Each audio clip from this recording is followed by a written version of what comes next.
Akhir-akhir ini banyak muncul di sosial media mengenai masalah nasab, khususnya nasab para Sadah Ba'alawi yang dipertanyakan keabsahannya. Ada yang menantang pembuktian nasab untuk keturunan Rasulullah menggunakan tes DNA. Lalu dapatkah tes DNA membuktikan seseorang keturunan Rasulullah SAW? Apakah klaim beberapa pihak bahwa berdasarkan tes DNA mereka merupakan keturunan suatu kabilah atau ulama besar yang berjarak bahkan 1000 tahun dapat dibuktikan secara ilmiah? Lalu bagaimana bersikap dengan adanya hasil tes DNA salah satu dari Alawiyyin yang justru lebih dominan gen India dan sangat kecil gen Arabnya? Ya, oke. Assalamualaikum Sayyid Fikri Syahab. Waalaikumsalam warahmatullahi wabarakatuh. Selamat datang di Robito Alawiyah.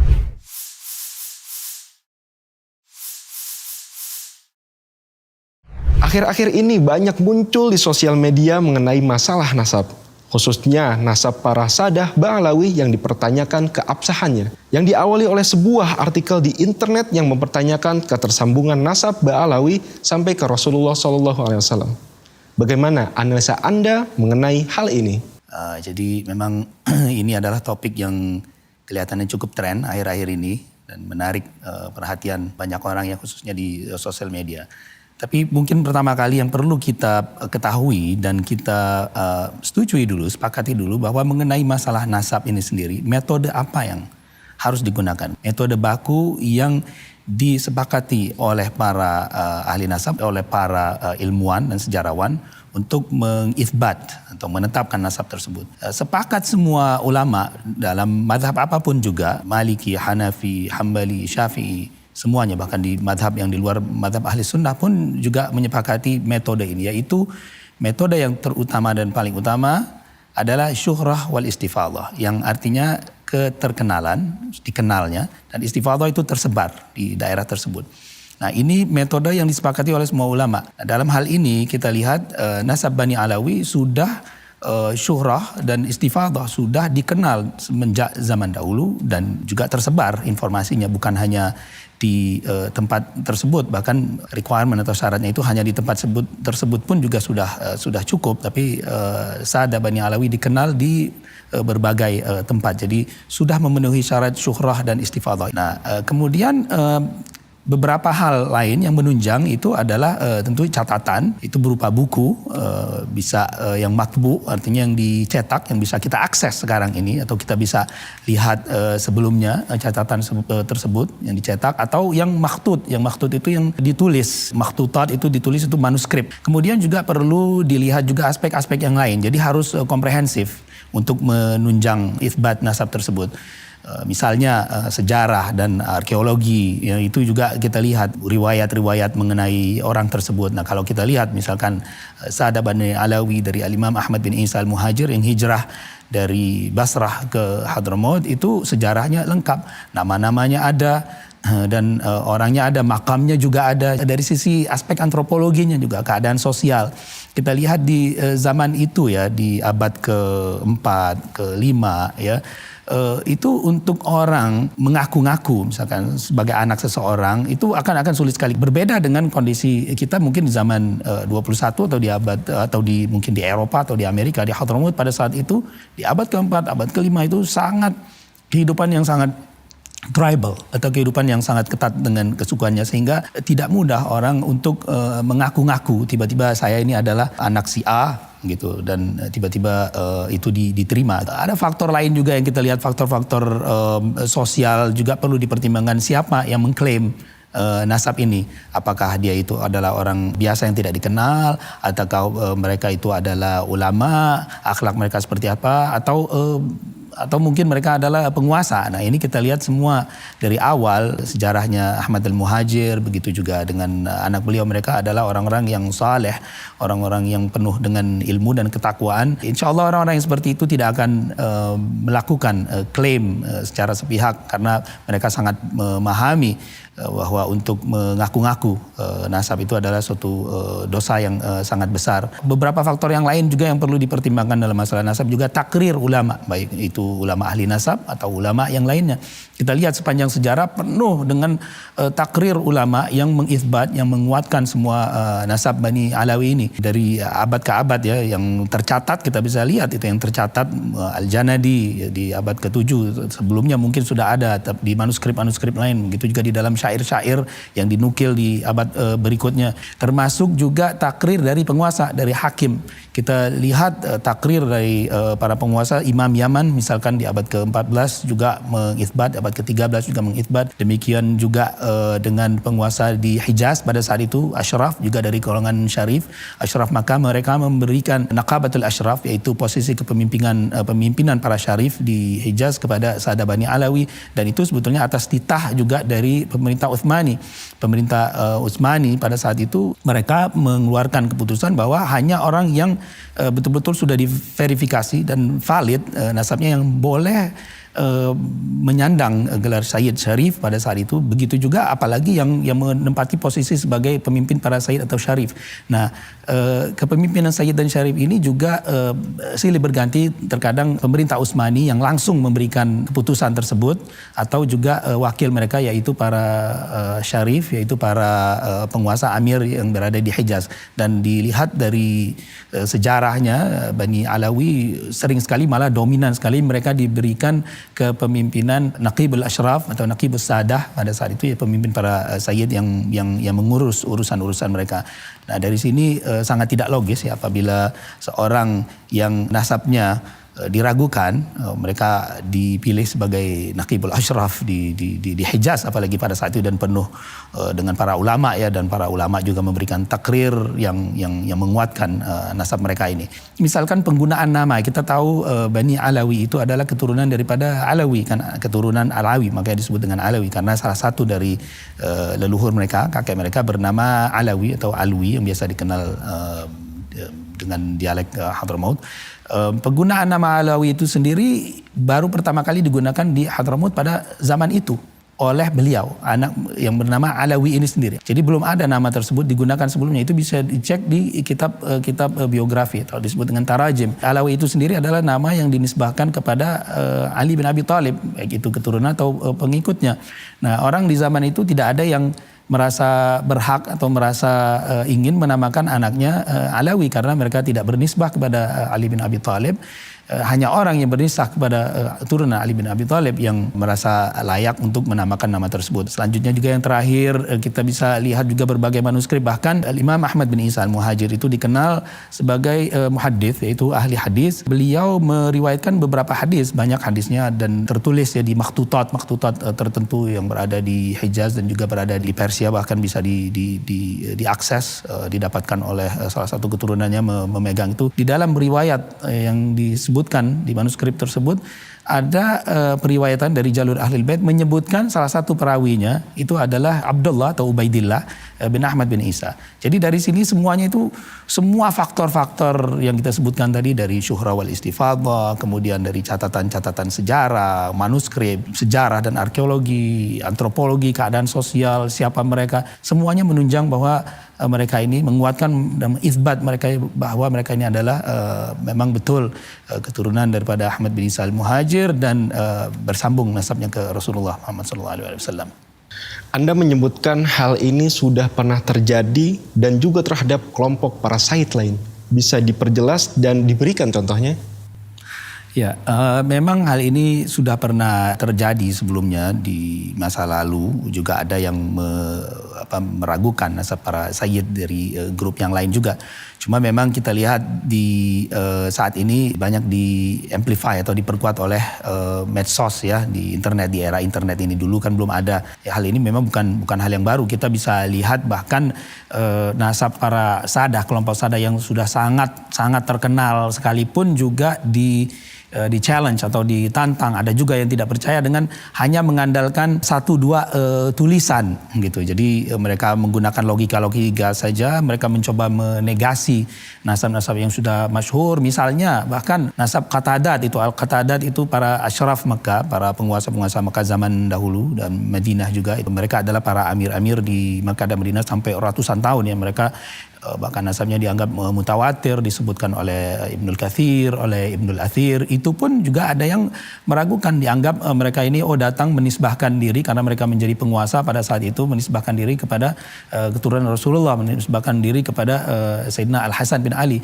Begitu juga dengan nasab Syekh Abdul Qadir Al-Jailani, bahkan menjadi masalah. Para ahli nasab pun juga ada bahkan yang men-challenge, istilahnya meragukan nasabnya, seperti Ibn Inabah sendiri. Memang ada beberapa versi gitu, dan beliau juga dianggap tidak pernah mengklaim nasabnya ketika beliau hidup, karena baru cucu beliau yang menyatakan hal tersebut. Tentu kita tidak menerima. Kita lihat siapa Syekh Abdul Qadir Jailani, orang soleh, begitu juga cucu beliau. Kemudian juga misalkan nasab dari keturunan Raja Maroko yang sangat dikenal sekarang ini, mereka Al-Hasani, keturunan dari Imam Al-Hasan. Mereka mempermasalahkan salah satu datuk mereka yang di atas kali itu namanya Al-Qasim. Al-Qasim bin Muhammad, anak daripada Imam Muhammad Nafsu Zakiyah, salah satu leluhur mereka. Muhammad Nafsu Zakiyah bin Abdullah Al-Kamil bin Hasan Al-Muthanna bin Hasan bin Ali bin Abi Thalib. Disebutkan Al-Qasim ini, dia bukan anaknya dari Muhammad Nafsu Zakiyah di salah satu kitab nasab yang bahkan merupakan salah satu rujukan. Tapi tahqiq atau penelitian berikutnya mengkonfirmasi keberadaan beliau. Hanya saja ahli nasab tersebut mungkin tidak menemukan, atau kabar yang tidak sampai.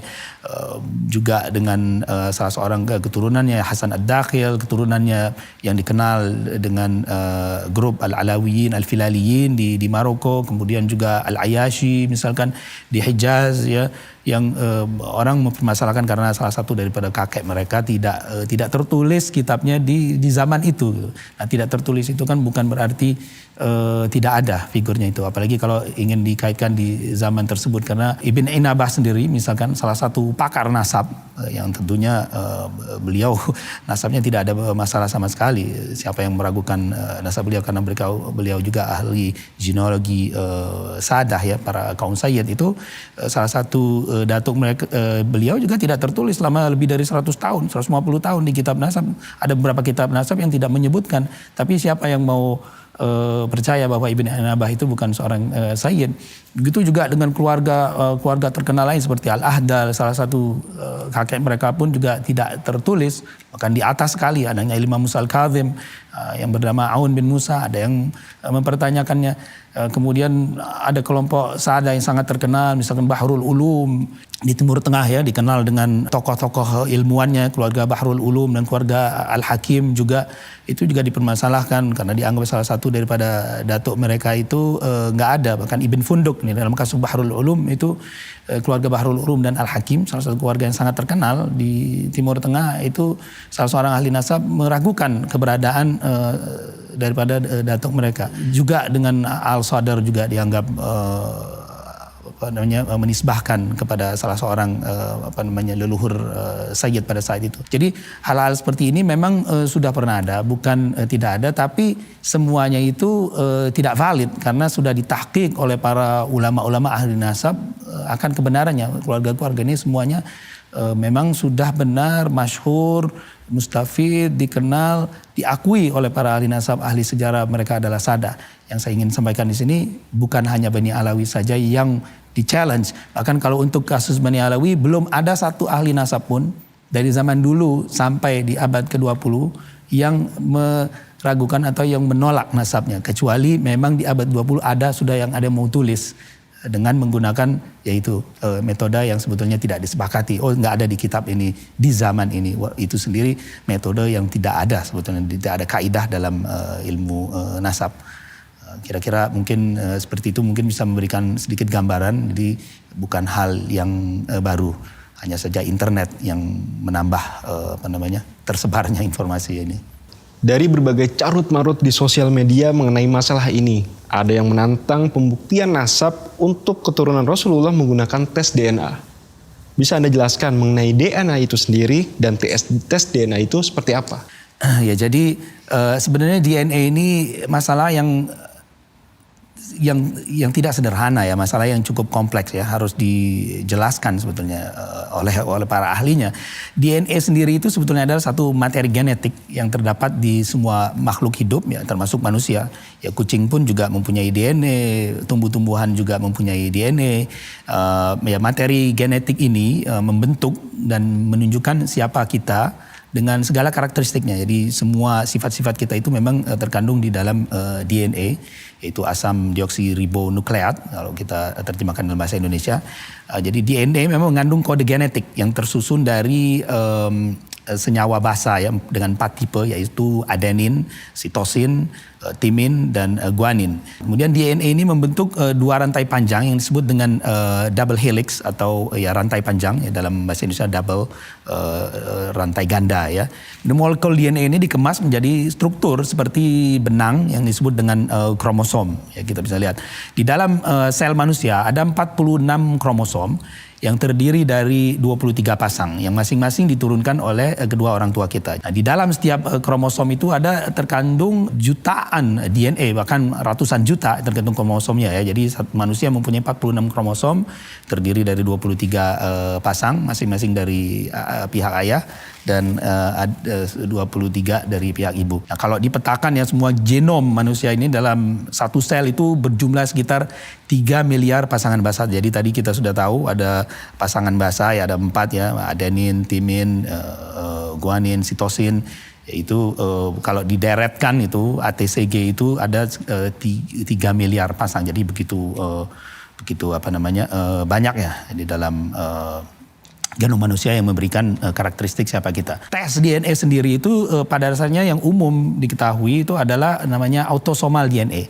Autosomal DNA ini adalah satu tes yang mencoba mengambil, menderetkan sifat-sifat, mengambil gen, beberapa gen dari kita di kromosom tertentu, gabungan daripada ayah dan ibu di lokus-lokus atau area-area tertentu. Nah, kita bisa melihat dari autosomal DNA ini keterkaitan antara seseorang, misalkan ayah dengan anaknya, ibu dengan anaknya, dari kesamaan pola. Jadi mengambil beberapa lokus ya, beberapa area ketersambungan antara anak dengan bapak, dan begitu juga dengan keluarga berikutnya. Jadi distant relative, mungkin generasi berikutnya, generasi kedua, generasi ketiga, itu yang paling umum. Nah, dari sini juga bisa diberikan estimasi, biasanya estimasi dengan menggunakan autosomal DNA ini, estimasi mengenai komposisi ini, tapi kita harus paham, harus tahu bahwa ini adalah estimasi yang hanya berdasarkan statistik. Jadi mereka mengumpulkan. Jadi dulu itu pernah ada satu project ya yang dilakukan oleh National Geographic Project. Itu mereka coba kumpulkan sampai ratusan ribu sampel ya, katanya sampai mencapai 700.000. Dan sampel-sampel ini perlu kita ingat kebanyakan dikumpulkan dari orang-orang yang berada di Amerika. Jadi orang-orangnya itu sampelnya kebanyakan dari Amerika, dan mereka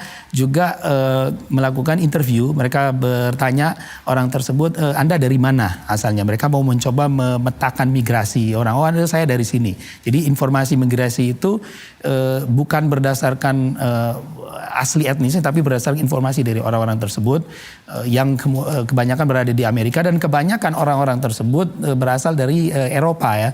Jadi komposisi dari tempat-tempat yang lain seperti Asia atau Timur Tengah atau Afrika itu tidak banyak ya. Tujuannya memang untuk sequence, untuk membaca DNA, sehingga yang ada pada saat itu database-nya yang lebih banyak berdasarkan referensi. Mereka akhirnya membuat referensi. Oh, jadi kalau lokasi-lokasi tadi kan banyak sekali ya, 3 miliar pasang. Mereka hanya melihat lokasi-lokasi tertentu saja untuk mengestimasi. Oh, ternyata lokasi-lokasi deret ini dengan pola seperti ini, ATCG tadi, pengulangan-pengulangannya itu banyak ada di orang-orang, misalkan orang yang berada di mungkin di Inggris atau di Eropa. Oh, ini orang-orang ini kebanyakan orangnya berada di Spanyol. Oh, atau ini orang-orangnya ternyata mereka banyak orang-orang Afrika mempunyai ini. Akhirnya mereka memetakan itu. Nah, mereka mencoba membandingkan ya, akhirnya dengan tes dengan autosomal DNA mereka membandingkan dengan referensinya apakah orang ini mempunyai pattern yang sama, apakah mempunyai pola yang sama di daerah-daerah tertentu. Itu sebetulnya tidak berarti 100% bahwa orang tersebut adalah berasal dari etnis tersebut ya. Cuma kebetulan mungkin di etnis tertentu pola ini dominan sehingga mereka bandingkan orang ini mempunyai sharing deret DNA di daerah-daerah sini. Dan kebetulan deret DNA tadi yang ATCG tersebut itu banyak dan dominan dimiliki oleh orang-orang yang berada di daerah tertentu. Nah itu akhirnya mereka coba kerucutkan. Jadi itu sangat tergantung dengan database-nya. Dan database itu memang dari waktu ke waktu diperbaiki ya. Mereka perusahaan-perusahaan DNA itu mereka mencoba menambah atau mengumpulkan data-data atau sampel-sampel baru. Dan mencoba juga menginterview, ini daerah ini kita udah dapat lagi dan mereka coba bandingkan ya. Nah, tapi sama sekali itu tidak menunjukkan kepastian. Apalagi untuk generasi-generasi sebelumnya itu autosomal DNA sendiri kita bisa lihat di berbagai situs tes DNA hanya bisa mengestimasi sekitar 5-6 generasi saja gitu keterkaitan apalagi etnis dan setiap company DNA, perusahaan DNA, tes DNA itu mempunyai referensi sendiri-sendiri dan berbeda-beda. Jadi Anda bisa temui tes DNA di perusahaan A itu berbeda sekali dengan di perusahaan B gitu, baik dari sisi komposisi etnis atau di persentasenya itu ya saya bicara ini karena memang saya sudah lihat dan saya sudah lakukan sendiri gitu, jadi bukan omong kosong ya. Kadang-kadang kita bisa lihat ini kok ada Anda punya etnis yang sebetulnya sama sekali nggak ada kita itu di situ ya. Itu jadi kadang-kadang memang tergantung oleh database-nya sendiri dan kita tahu bahwa manusia ini percampuran dari semua etnis, semua ras, nggak ada manusia yang asli kecuali mungkin itu manusia yang di goa hidupnya sampai berabad-abad dan mereka hanya bercampur satu sama yang lain gitu dan itu hampir tidak ada di muka bumi ini. Nah kemudian ada tes lagi yang namanya Y-DNA. Nah, Y-DNA ini adalah tes yang hanya memfokuskan di kromosom Y, kromosom Y. Nah, kromosom Y ini hanya diturunkan dari bapak. Dari kromosom Y ini kita bisa melihat pattern, kira-kira polanya. Secara teori dia tidak berubah secara teori, tapi kenyataannya kita akan lihat bahwa kromosom Y ini juga dipengaruhi faktor-faktor yang lain. Banyak para saintis menjelaskan ya dengan berbagai macam penemuan-penemuan mereka bahwa terjadi mutasi genetik di kromosom Y tersebut. Satu lagi juga ada tes yang namanya mitochondrial test, itu yaitu tes yang hanya memfokuskan keturunan dari pihak ibu. Jadi ada kromosom X, kromosom Y tadi, kromosom X dari pihak ibu. Nah itu adanya di setiap manusia ada mitokondrial. Jadi yang dites adalah mitokondrialnya aja untuk melihat kesamaan pola dari pihak ibunya. Jadi kita lihat dari jalur ibunya ke ibunya ada kesamaan nggak gitu loh pola genetikanya tadi, pattern di lokasi-lokasi tertentu di deret DNA yang 3 miliar deret itu. Jadi nggak semuanya. Para ahli melihat ini lokus-lokusnya. Nah semakin banyak kita tes lokusnya semakin akurasinya semakin tinggi. Satu lagi mungkin tes yang agak spesifik yaitu mereka ngetes SNP test. Ada lokasi-lokasi tertentu yang dinamai dengan pola tertentu, dinamakan. Lokasi nomor 1 juta sekian dari daerah DNA ini namanya sekian, polanya ini. Nah itu kadang-kadang orang melakukan tes itu spesifik SNP test. Saya sama nggak dengan si B? Ini mungkin orang yang punya kekerabatan spesifik gitu. Dia bisa hanya tes di lokasi itu aja, positif atau enggak. Kalau enggak positif di sini kemungkinan tidak ada. Itu kadang-kadang dilakukan juga spesifik namanya SNP test, specific area, specific location di deret DNA. Lalu dapatkah tes DNA membuktikan seseorang keturunan Rasulullah SAW? Ya, ini pertanyaan menarik ya. Ini yang lagi tren ya. Mungkin begini, kalau jawaban pendeknya short answer, kalau dalam bahasa Inggris short answer is no. Jadi tidak. Kenapa? Banyak alasan untuk menjawab ini. Kenapa tidak gitu? Pertama, tidak ada scientific project, satu jurnal ilmiah pun yang terbukti secara sains ya. Kita bicara scientific ya dalam control environment. Jadi satu lingkungan yang dikontrol, yang betul-betul di review, yang bisa mengkonfirmasikan seperti apa sih gen atau DNA Bani Hashim itu sendiri? Itu nggak ada. Boleh dilihat di semua scientific journal. Kalau kita mengklaim sesuatu itu tentu harus berdasarkan evidence ya, berdasarkan bukti-bukti scientific journal, para ahli memberikan scientific report. Nah, itu tidak ada, tidak pernah ada. Jadi tidak ada kesepakatan yang namanya seperti apa sih gen Bani Hashim itu sendiri. Itu satu ya. Kemudian kedua, kenapa tidak bisa seperti itu? Karena banyak faktor. Memang ternyata dari berbagai tes DNA yang dilakukan di kromosom Y, ini kita bicara yang dari ayah ke ayah ya, paternal test test itu paternal lineage, jadi yang Y DNA yang dilakukan untuk tes dari jalur ayah kromosom Y-nya sendiri, itu ternyata tidak bisa ditemukan kesamaan untuk orang yang dengan generasi-generasi yang jauh, misalkan 500 tahun, 700 tahun, itu tidak bisa dipastikan karena terlalu banyak variasinya dan banyak perbedaan-perbedaan yang tidak diketahui ya. Bisa juga karena faktor environment, ya, faktor lingkungan, faktor dari juga kemungkinan pihak ibu, walaupun ini sendiri masih diperdebatkan oleh para saintis, oleh para ilmuwan, dan faktor-faktor yang lain juga. Banyak jurnal-jurnal menyebutkan bahwa bahkan faktor makanan itu sendiri dalam periode yang lama ya, mengenai kayak seperti lactose tolerant, jadi toleransi badan kita terhadap susu, itu juga kalau orang yang minumnya susu terus lama sekali dia itu bisa terjadi perubahan. Juga faktor yang kemungkinan dari pihak ibu, karena memang ada satu penelitian yang sebelumnya belum diketahui, tahun 2003 itu baru mulai diketahui. Itu ada satu fenomena yang disebut dengan microchimerism. Microchimerism itu adalah keberadaan sel yang berada di individu ya, yang itu sebetulnya berasal dari orang lain. Jadi bukan berasal dari dia sendiri atau ibunya. Itu bisa jadi sel yang berbeda yang bisa berasal dari pria.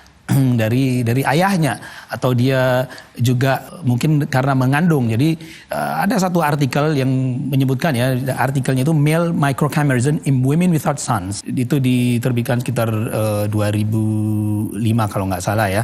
Nah, itu dari artikel jurnal ilmiah. Ini kita nggak bicara apa yang beredar di internet. Ini jurnal ilmiah. Jadi ternyata wanita itu terkadang mereka ada faktor luar ya, itu unrecognized. Dia bilang unrecognized factors. Kadang-kadang mungkin juga karena faktor aborsi ya, itu juga ada faktor dari pihak ayah, pihak suaminya itu berkontribusi gitu di dalam genetik wanita itu sendiri. Jadi anaknya perempuan tapi ternyata ada kontribusi genetik kromosom Y-nya. Begitu juga dari kehamilan sebelumnya, atau juga yang ditransfer oleh saudaranya sebelumnya. Bahkan ada yang juga mempunyai teori hubungan dari suami istri juga. Itu semuanya akhirnya mempengaruhi perubahan genetik tersebut gitu. Dan hal ini juga bisa terjadi untuk orang laki-laki, tidak hanya perempuan saja. Hal ini mungkin saja terjadi, dan memang dilihat dari berbagai data-data ternyata tidak adanya kesamaan. Nah, untuk mendukung teori ini, sebetulnya gini, kita bisa lihat dari sisi penelitian sendiri. Memang para peneliti itu mencoba, bisa nggak sih kira-kira untuk mendeteksi Y chromosome ya, penurunan Y chromosome ini untuk masyarakat tertentu. Mereka mau mencoba mencek ancestry, jadi keturunan. Jadi kebetulan memang banyak perusahaan-perusahaan DNA ini dimiliki oleh pengusaha-pengusaha Yahudi ya. Mereka punya uang dan mereka juga punya interest yang sangat besar di masalah keturunan DNA dan sebagainya. Jadi mereka mau mencoba meneliti. Ini ada cerita juga, dan jelas scientifically mereka kumpulkan orang-orang dari kelompok mereka yang disebut dengan Kohanim. Jadi Kohanim ini adalah orang-orang yang mengklaim diri, yang dianggap mereka adalah keturunan dari Nabi Harun. Jadi kalau kita lihat mungkin di dunia modern ini biasanya yang bernama punya nama last name ya, nama akhir, nama familynya Cohen atau Khan, itu adalah keturunan dari Kohanim. Nah, pada satu periode dalam sejarah itu Kohanim mereka hanya menikah antar mereka saja. Jadi Kohanim dengan Kohen. Mereka itu adalah strata yang spesial di komunitas Yahudi, karena dulunya mereka adalah para agamawan. Jadi ulama-ulama Yahudi itu, rabai-rabai yang spesial itu Kohanim. Mereka melakukan penelitian terhadap kelompok Kohanim yang hanya menikah pada saat itu satu sama lain dengan Kohanim. Begitu juga mereka juga tes dengan kelompok Yahudi yang lain dengan grup Lewi. Malawi itu adalah salah satu daripada 12 tribe, 12 suku Yahudi. Mereka coba cek benar nggak ini, kira-kira bisa nggak kita trace Kohanim ini, keturunan Kohanim yang sudah 2000 tahun ini. Mereka lakukan penelitian betul-betul serius, ini scientific, bukan cuma berdasarkan internet ya. Nah, mereka kumpulkan ratusan orang Kohanim tersebut. Akhirnya mereka tes. Ketika mereka tes ternyata mereka temukan memang banyak kesamaan dari orang-orang yang mempunyai jalur keturunan Kohanim sendiri, tapi mereka tetap tidak menemukan 100% sama. Ternyata banyak ini orang-orang yang Kohanim, termasuk Kohanim juga, itu mempunyai pola genetik Y yang dinotasikan dengan haplogroup ya. Untuk di grupnya haplotype yang lebih kecil lagi, dan SNP ya, pattern atau pola-pola tertentu di deret DNA-nya.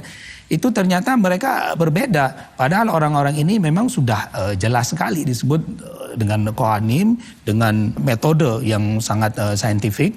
Mereka tidak bisa temukan. Mereka tetap memang oke, kita lihat ada satu model type. Jadi ada satu pola yang akhirnya mereka sebut dengan Kohanim model. Kohanim model itu satu pola genetik yang biasanya muncul di kelompok Kohen. Tapi tetap kelompok itu, model ini atau pola ini tidak ditemukan di semua Kohanim. Jadi terjadi memang perubahan-perubahan. Tidak semua orang Kohanim sendiri mempunyai tipe tersebut, sehingga tidak bisa dipastikan bahwa orang tersebut adalah dia Yahudi atau tidak, bahkan Kohanim atau tidak, apalagi Yahudi atau tidak. Nah, ada lagi kemudian banyak penelitian ilmiah ya terhadap orang-orang di kelompok yang lain juga. Pernah terjadi satu penelitian di kelompok masyarakat Zulu daerah Afrika itu, yang mereka itu sangat terisolasi ya. Mereka tidak berkumpul sama orang lain dan tidak bercampur secara genetik dengan suku-suku yang lain. Mereka coba lakukan paternity line test, melihat YDNA-nya.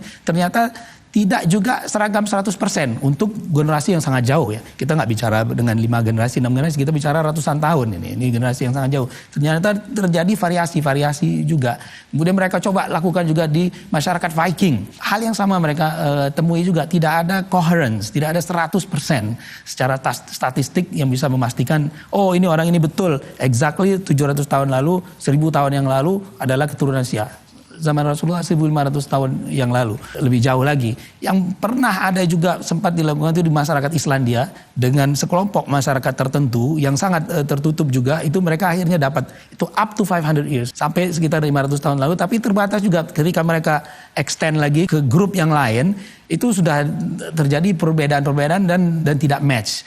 Sehingga hal tersebut mengindikasikan, menyimpulkan bahwa memang untuk mendeteksi keturunan yang jauh-jauh itu tidak capability atau kemampuan teknologi yang sekarang ini memang belum bisa, dan juga belum mengetahui kenapa bisa terjadi variasi seperti ini. Tadi juga kita sudah sebutkan bahwa ada microchimerism, jadi satu faktor luar, faktor dari pihak ibu yang bisa jadi juga mempengaruhi terbentuknya meiosis, yaitu ketika sperma terbentuk ya. Itu ada faktor dari pihak ibu, atau juga ada faktor yang lain yang di luar yang belum diketahui oleh para saintis kenapa kok bisa berubah. Nah, kita bisa lihat dari berbagai jurnal ya. Saya mau menunjukkan sedikit beberapa jurnal-jurnal ilmiah mengenai masalah pembuktian mengenai Yahudi ini ya.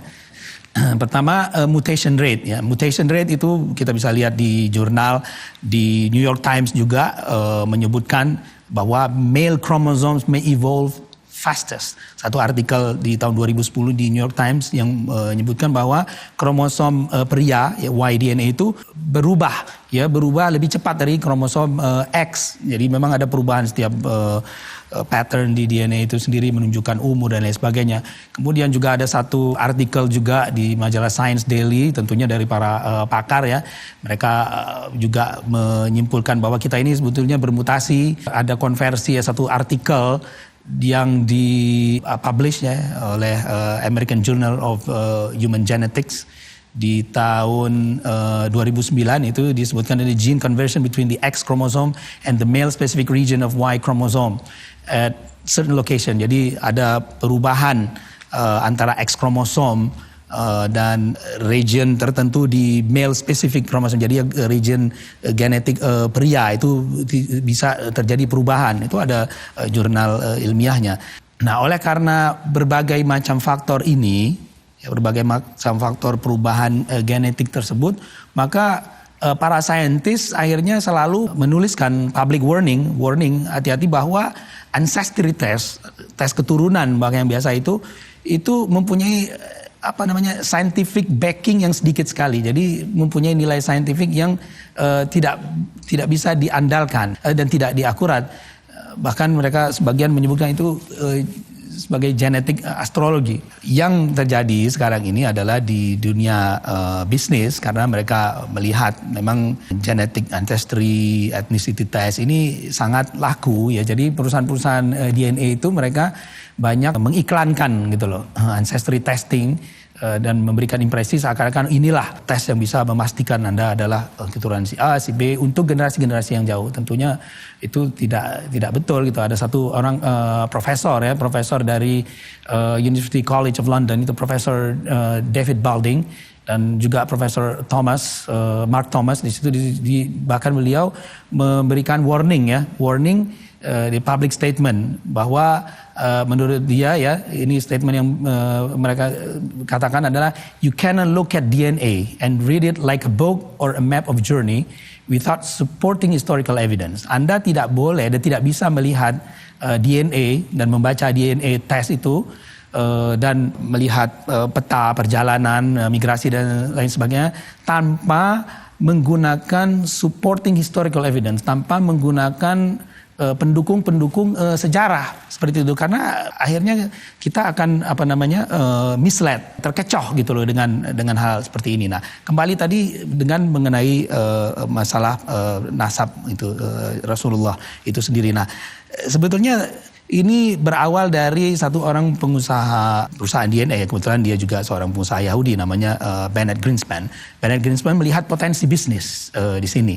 Dia melihat potensi bisnis dari tes Cohen. Mungkin kita bisa pakai ini, walaupun sebetulnya secara saintifik, secara ilmiah tes yang grupnya Yahudi Cohen itu sendiri tidak bisa memastikan ya keyahudian seseorang. Tapi dia melihat potensi bisnis. Oke, kita coba tawarkan aja ke publik. Mungkin ada grup-grup orang tertentu yang tertarik, mereka akan ngetes sendiri. Nah, akhirnya memang saya pernah mendengar bahwa ada sekelompok orang di Timur Tengah yang dianggap dan mungkin mengaku sebagai Bani Hashim, mereka itu. Akhirnya mereka coba tes. Oke, ini ternyata muncul polanya seperti ini. Haplogrupnya, yaitu pengelompokan gelondongan tadi pola DNA. Haplogrupnya di sini. Oh, dia punya SNP-nya di sini. Nah, dianggaplah orang ini 1, 2 orang, 3 orang, mungkin 10 orang ini. Oh, inilah ternyata ini adalah keturunan Rasulullah. Kita tidak tahu orang ini siapa, dari mana mereka. Ada yang menyebutkan, oh ini dari Yordan, katanya dari kerajaan Yordan. Tidak pernah ada statement resmi dari kerajaan Yordan sama sekali bahwa siapa orang ini. Ternyata ya itu hanya beberapa individu. Oke, mereka kemudian tes lagi sekelompok orang yang mungkin ada family. Ya terlihat memang ada kesamaan. Tapi akhirnya menjadi seperti yang tadi lagi. Kelompok-kelompok Yahudi ternyata tidak sama. Terus kemudian ada kelompok Sayyid yang lain lagi yang shorihun nasab, yang punya nasab yang sangat kuat sekali itu di Timur Tengah. Dia punya pattern, polanya itu berbeda. Kemudian ada Sayyid juga yang di India punya pattern itu berbeda juga, dan menunjukkan ada faktor mungkin kontribusi dari pihak ibu yang mengubah pola genetik yang bersangkutan.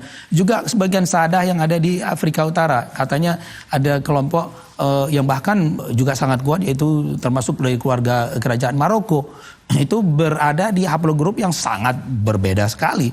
Yang tadinya ini haplogrup J katanya, yang ini haplogrup G. Kita melihat perbedaan pola. Dan dari beberapa ratus orang saja yang ngetes, dan mungkin sebagian spesifik karena banyak sekali kan kelompok Sada yang lain yang tidak pernah dites kelompoknya seperti apa. Kita lihat mereka bervariasi sama sekali, sehingga untuk ngetes nasab yang jauh itu sama sekali tidak bisa digunakan metode DNA ini.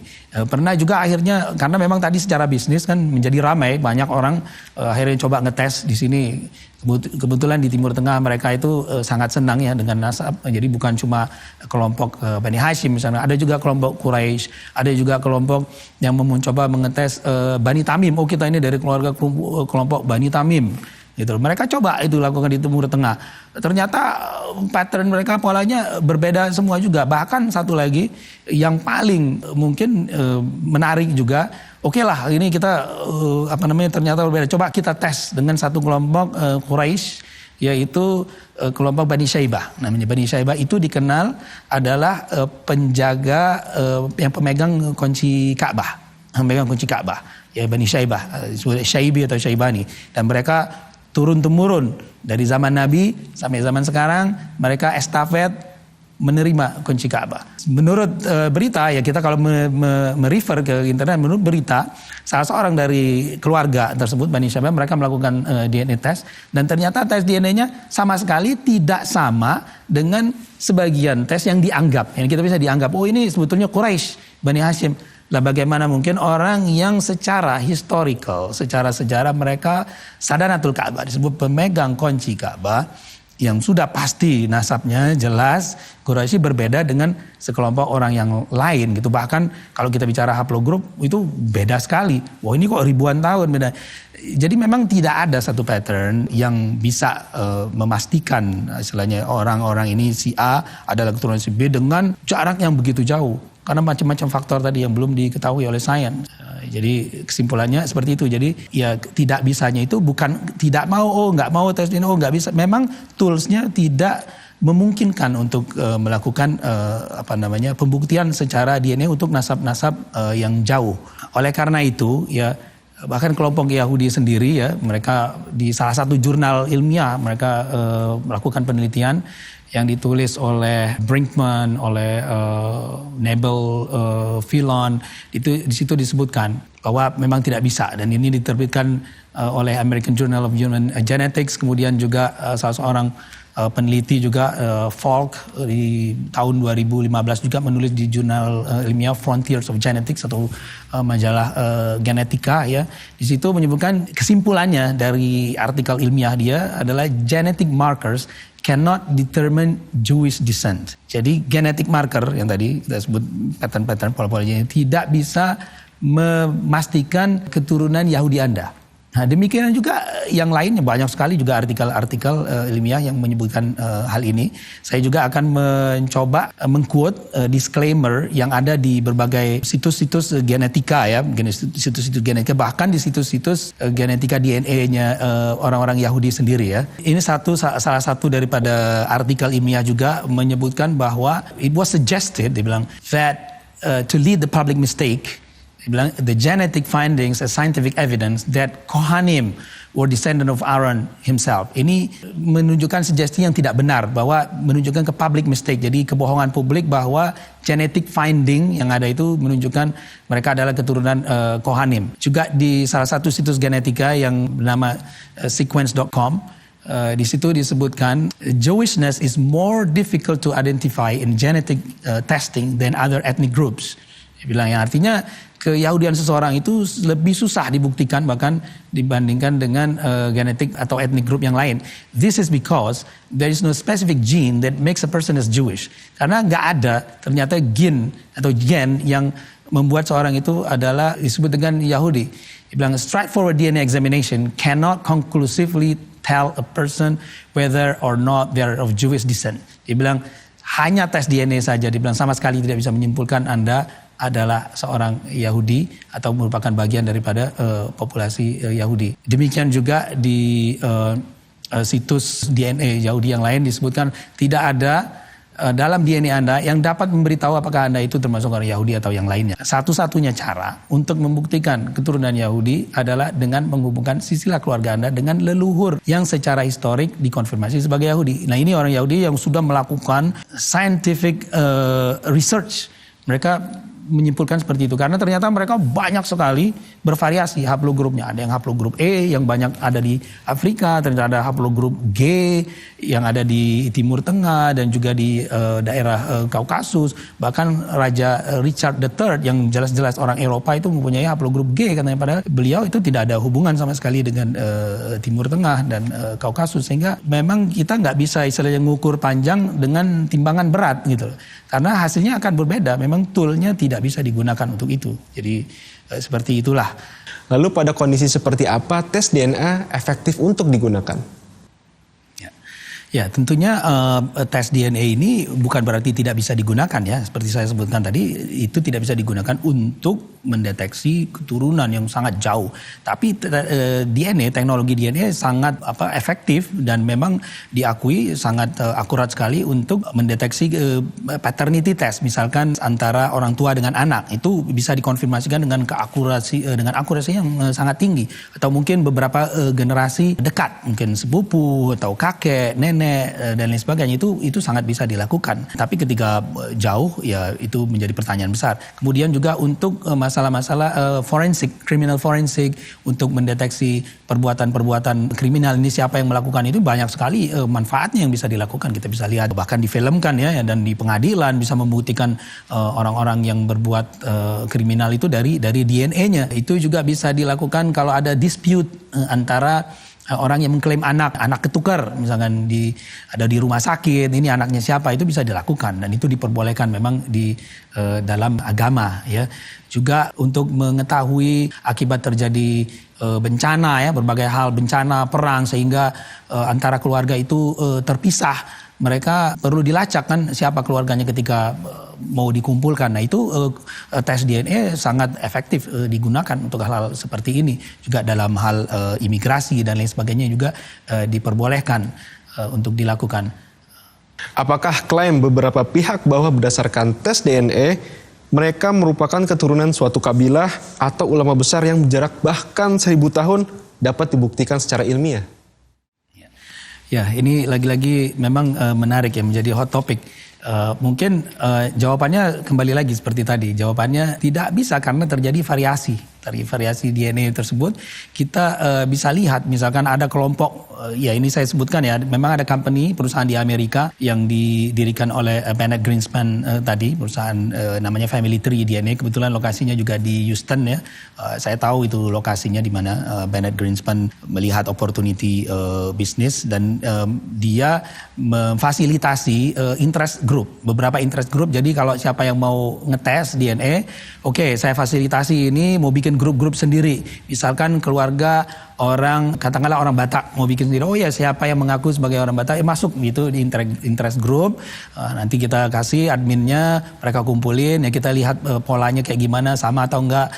Demikian juga mungkin ada orang yang mempunyai keluarga dengan last name mungkin Smith atau walaupun belum tentu orang itu ada hubungan. Atau misalkan orang Jawa. Nah demikian juga dengan orang-orang yang di daerah Timur Tengah, karena mereka mungkin banyak yang tertarik dengan masalah nasab. Mereka akhirnya banyak sekali yang melakukan tes-tes tersebut gitu loh. Ada grupnya Kohton, ada grup Adnan. Mereka mau lihat ada nggak kesamaan pola antara grup Kohton dengan Adnan yang secara menurut sejarah katanya oke, ini grup Adnan ini adalah keturunan Nabi Ismail, grup Kohton ini berbeda. Tapi yang mereka dapatkan ternyata terjadi berbagai macam variasi yang tidak sesuai dengan bukti-bukti sejarah. Demikian juga yang lebih spesifik ke daerah Bani Tami, Bani Hashim, saya sudah sebutkan, Sadanatul Ka'bah. Nah ini mungkin tokoh. Ada juga yang di Family Tree DNA itu bahkan tokoh, misalkan kalau tokoh Islam ya kita lihat misalkan Syekh Abdul Qadir Jailani. Ada yang mengklaim seperti itu. Syekh Abdul Qadir Jailani di Family Tree DNA ada difasilitasi orang-orang yang merasa mengaku atau diakui sebagai keturunan Syekh Abdul Qadir Jailani.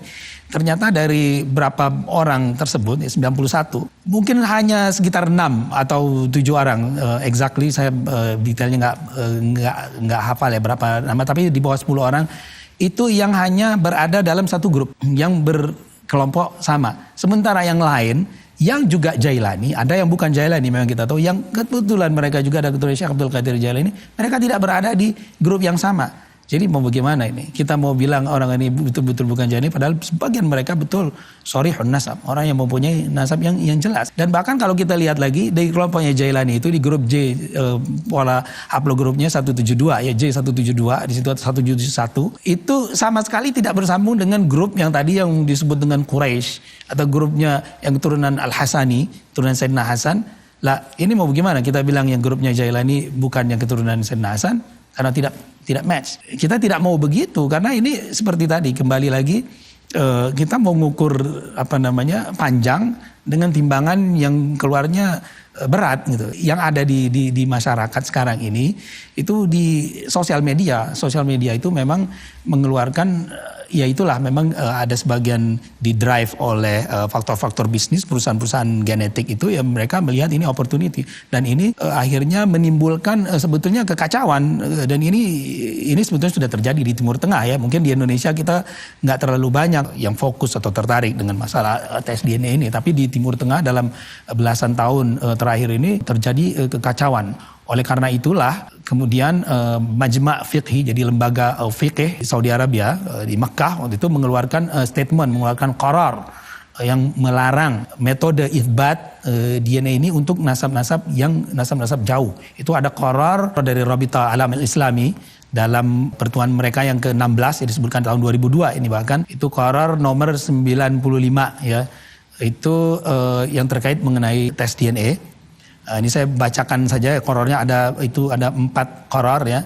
Di sini yang menarik adalah qarar nomor 3 dan nomor 4. Ya, disebutkan ya thalithan, yaitu yang ketiga, dibilang qarar ketiga adalah la yajuzu syar'an al-i'timadu 'ala al-basma al-warathiyah fi nafyin nasab wa la yajuzu taqdimuha 'ala al-li'an. Tidak diperbolehkan secara syariat untuk mengandalkan tes DNA untuk menafikan nasab, untuk menolak nasab, dan bahkan tidak diperbolehkan metode tersebut sebagai syarat utama untuk li'an.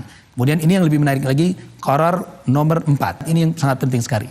Ini bilang rabi'an, ini qarar nomor 4. La yajuzu istiqdamul basmah al-warathiyah biqasdi ta'akkud min sihhatil ansab ats-tsabitah syar'an. Ini qarar dari Rabita Alam Islami, organisasi Islam internasional, diakui seluruh dunia. Artinya tidak diperbolehkan menggunakan metode DNA dengan tujuan untuk memastikan nasab-nasab yang sudah pasti, yang sudah diakui secara syariat. Dan ansab, para nasab-nasab yang sudah diakui secara syariat itu nasab-nasab yang seperti tadi itu. Seperti nasab Bani Syaibah, Sadanatul Ka'bah, pemegang kunci Ka'bah. Dan terus dibilang ini bukan dari Nabi, ini dari Nabi yang memberikan mandat penjaga kunci Ka'bah. Sampai sekarang ini, ternyata mereka ketika dites, sebagian keluarganya ada yang beda. Oh, ini muncul katanya ini banyakkan pola ini, ternyata polanya ada dari India.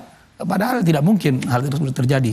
Begitu juga nasab sadah yang berbagai macam, ternyata ada grup sadah misalkan Ar-Rifai itu muncul di haplogrup yang berbeda. Ada lagi grup sadah yang sangat shorihun nasab, sangat terkenal itu di daerah Irak misalnya, itu Musya'in. Itu para sayyid yang mereka itu dulu amir ya, maksudnya termasuk punya kedudukan di daerah Irak, itu juga berbeda haplogrup atau patternnya dengan sebagian orang-orang yang kebetulan sudah ngetes munculnya berbeda dan dijadikan referensi. Jadi tidak ada referensi. Kalau kayak gini kan jadi semua akhirnya menjadi masalah. Oleh karena itulah tidak diperbolehkan oleh Rabita Alam Islami menggunakan metode DNA ini sebagai jalan untuk melakukan tes. Demikian juga Darul Ifta di Mesir, itu lembaga fatwa di Mesir, itu juga memberikan statement yang sama, yaitu menolak garis keturunan melalui tes DNA. Seperti apa kemudian metode apa yang diperbolehkan DNA, saya sudah jelaskan tadi. Hal-hal tertentu untuk nasab yang dekat boleh. Lalu bagaimana bersikap dengan adanya hasil tes DNA salah satu dari Alawiyyin yang justru lebih dominan gen India dan sangat kecil gen Arabnya?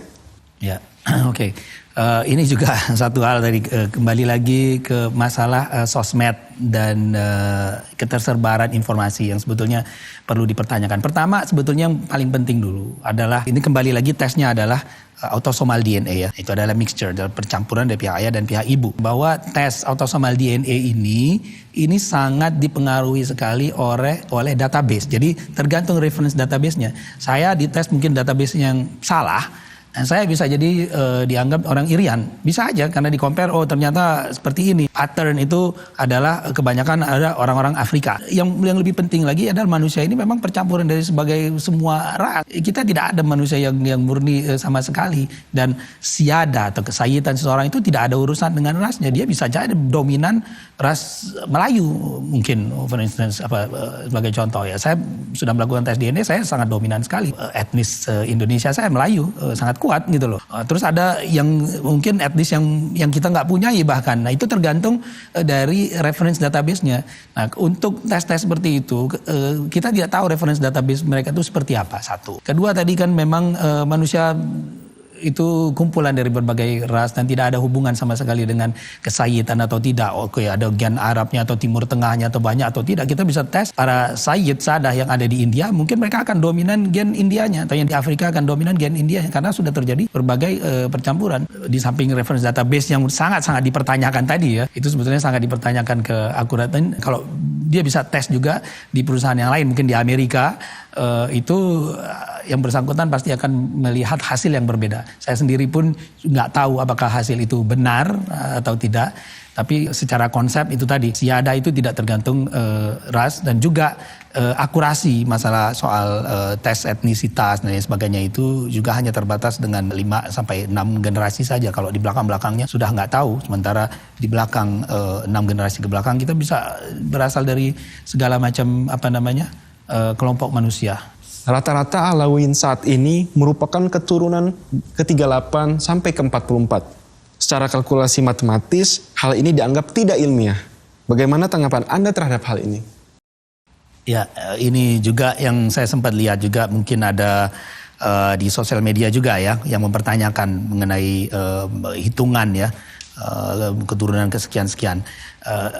Pertama, masalah soal jumlah keturunan keberapa, generasi keberapa, itu bukan hitungan matematik. Nggak bisa kita hitung dengan matematik. Karena setiap orang itu mempunyai keturunan, mempunyai anak, itu berbeda-beda di usia berapa. Ada yang punya anak di usia 30. Oke, punya anak yang pertama. Anak yang pertamanya kemudian mungkin kawinnya lambat. Atau anak yang pertama beberapa generasi akhirnya tidak berketurunan laki-laki. Stop. Kemudian yang berketurunan ternyata ada keturunannya, anak yang laki-lakinya mungkin anak yang paling kecil. Mungkin anaknya perempuan misalnya yang pertama. Kemudian anak laki-lakinya itu yang paling kecil sehingga dia punya anak di usia 40, 50. Dan baru berketurunan yang berikutnya juga itu bisa terjadi variasi yang berbeda-beda. Jadi tidak bisa dihitung secara matematis sama sekali. Dan hal ini kita lihat ya.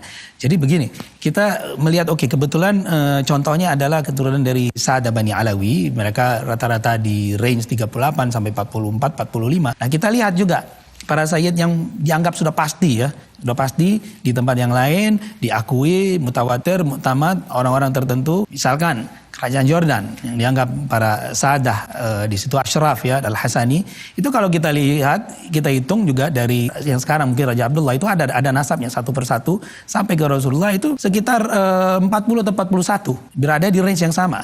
Kemudian kita coba lagi, kita lihat di kerajaan Maroko sama-sama Al-Hasani juga dari jalur yang berbeda, itu juga ternyata range-nya juga sama, beliau di keturunan 41. Kita lihat lagi juga misalkan di salah seorang ulama besar juga di Libanon, itu Sayyid Jamil Al-Husaini. Kebetulan beliau itu dengan Sadah Bani Alawi, Sadah Alawiyyin itu bertemu di Isa An-Naqib ya. Jadi kita tahu bahwa Sadah Bani Alawi ini keturunan Ahmad Al-Muhajir. Ahmad Muhajir mempunyai saudara itu namanya Hasan bin Isa. Jadi bertemunya di Isa An-Naqib. Beliau juga seorang anggota dari Naqabah Ashraf di Libanon ya. Nasab beliau juga bersambung ke generasi ke-40. Jadi kalau kita menolak bahwa ini tidak ilmiah, it doesn't make sense, kata dalam istilah bahasa Inggris ini, nggak mungkin kita coba hitung-hitungan matematik, berarti kita membatalkan semua nasab-nasab para sayyid di dunia yang lain juga, di berbagai penjuru dunia. Jadi karena range-nya juga sekitar itu. Dan juga di kalangan Sadah Alawiyyin pun juga berbeda-beda kan, ada di generasi sekarang di kelompok tertentu karena mungkin mereka lebih cepat mempunyai anak, generasinya juga lebih banyak. Jadi kembali lagi ini bukan hitungan matematik dan ini juga sudah dikonfirmasikan, kita harus lakukan komparasi dengan para nasab yang lain. Ternyata lebih kurang juga sama. Sebagai seorang ilmuwan, bagaimana Anda memandang isu ini? Ya, saya mungkin melihat segala sesuatu itu mungkin ada hikmahnya ya. Kalau kita mau lihat sisi positifnya mungkin dari sisi keilmuan ya, yang tadinya mungkin orang nggak pernah tahu mengenai masalah nasab, akhirnya orang mungkin melihat-lihat lagi mengenai masalah nasab. Begitu juga orang mungkin misled atau terkecoh gitu mengenai tes DNA yang selalu beredar banyak di sosial media. Seperti apa sih sebetulnya? Nah, itu mudah-mudahan ya orang juga sedikit banyak mengetahui mengenai tes DNA seperti apa dan akurasinya. nasabnya, bagaimana dia digunakan. Mudah-mudahan itu ada manfaatnya, saya melihat itu. Di samping juga untuk Bani Alawi juga agar memperhatikan ya. Karena pertama begini, nasab ini adalah satu hal yang bukan dipilih. Itu bukan kita yang memilih, bukan kita yang mau. Itu adalah satu anugerah Allah. Allah memberikan orang siapapun. Saya tidak bisa memilih saya menjadi orang Jawa atau bernasab A atau bernasab B, anaknya si A, anaknya si B, lahir di mana, lahir di tempat yang lain, di tahun apa. Itu adalah ketetapan Allah.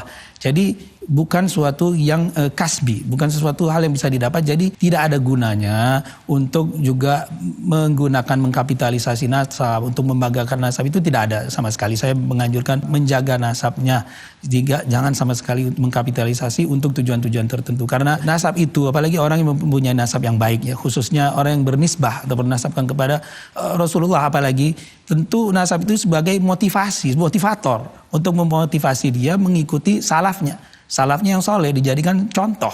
Bukan malah nasab itu dikapitalisasi, dijadikan kebanggaan, karena tidak ada gunanya sama sekali. Anda tidak mendapatkan ini dari usaha Anda. Itu adalah pilihan yang sudah ditetapkan Allah. Jadi jangan digunakan itu sebagai hal yang untuk mendukung Anda. Juga diriwayatkan bahwa Sayyidina Ali bin Abi Thalib berkata bahwa man abta'a bihi amaluh lam yusri' bihi nasabuh. Orang yang amalnya jelek, amalnya buruk, nasabnya nggak akan membantu dia. Jadi nasab itu sebetulnya motivator untuk membuat kita semakin baik, mengikuti salaf kita. Kalau kita mempunyai salaf, orang leluhur yang baik, ikutilah leluhur kita jaga. Jangan sampai orang malah melihat kok nasabnya baik, kok mungkin yang bersangkutan mungkin tidak merepresentasikan nasab tersebut. Ya, di lain pihak juga yang namanya walaupun sada, sayyid dan lain sebagainya, orang bernasab baik itu mereka juga manusia. Semua bisa berbuat salah, tetapi saya juga menganjurkan jangan karena satu atau dua orang yang mungkin kita tidak cocok, akhirnya kita mengeneralisir semuanya, bahkan melakukan satu ta'an. Ta'an itu istilahnya menafikan nasab seseorang, bukan seseorang, bahkan satu kelompok besar, dan hal ini sangat berbahaya dan merupakan satu dosa yang bisa membawa mudarat bagi kita juga. Mudah-mudahan juga kita menjaga ya dari apa yang sudah kita dapatkan sekarang ini, kita jaga, khususnya para sadah. Saya juga ingin mungkin menambahkan sadah ini di berbagai penjuru dunia ya, di berbagai penjuru dunia, baik itu di Timur Tengah, Afrika, India, Asia Tenggara, termasuk juga di Indonesia. Itu adalah selalu merupakan bagian dari masyarakat negeri tersebut, dan mereka selalu berperan positif semenjak dahulu. Kita bisa lihat di Afrika Timur, di berbagai pelosok dunia, termasuk di Asia Tenggara, di Malaysia, mereka merupakan bagian yang tidak terpisahkan, integrated, bagian terintegrasi di dalam masyarakat tersebut. Marilah semuanya, saya mengajak juga, baik mereka itu keturunan dari sadah secara umum, termasuk khususnya Bani Alawi, mencurahkan waktu semuanya juga untuk hal-hal ya, energi yang lebih bermanfaat untuk membangun masyarakat dan kebaikan. Yang lain juga saya unjukkan, marilah kita fokuskan dengan hal-hal lain yang lebih bermanfaat dibanding kita menggali hal-hal yang sebetulnya tidak ada manfaatnya pada saat ini. Mungkin itu yang saya bisa sampaikan. Billahi taufiq wal hidayah wal afu minkum. Assalamualaikum warahmatullahi wabarakatuh.